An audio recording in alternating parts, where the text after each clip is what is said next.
નમસ્કાર, સમય news YouTube ચેનલમાં તમારું સ્વાગત છે। 6 દિવસ બાદ ગુજરાતમાં ફરી શરૂ થશે અનરાધાર વરસાદનો રાઉન્ડ।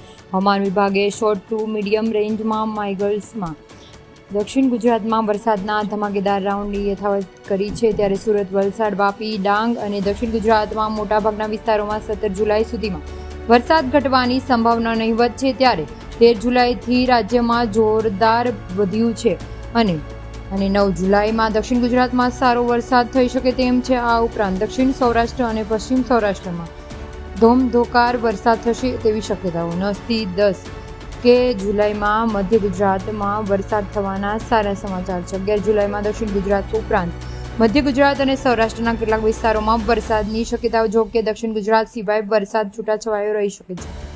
12 જુલાઈ અને 13 જુલાઈમાં પણ વરસાદ ભારે થઈ તેવી શક્યતાઓ છે। 16 જુલાઈ સૌરાષ્ટ્ર વરસાદનું જોર વધવાની સંભાવના છે। દક્ષિણ સૌરાષ્ટ્રના જિલ્લામાં સારો વરસાદ થશે। 17 જુલાઈના રોજ અનરાધાર વરસાદની સંભાવના આવનાર દિવસોમાં સંભવિત સિસ્ટમ સર્જાશે અને તેના પર આધાર રાખે છે। તમને જો અમારો આ વિડીયો પસંદ આવ્યો હોય તો સબસ્ક્રાઇબ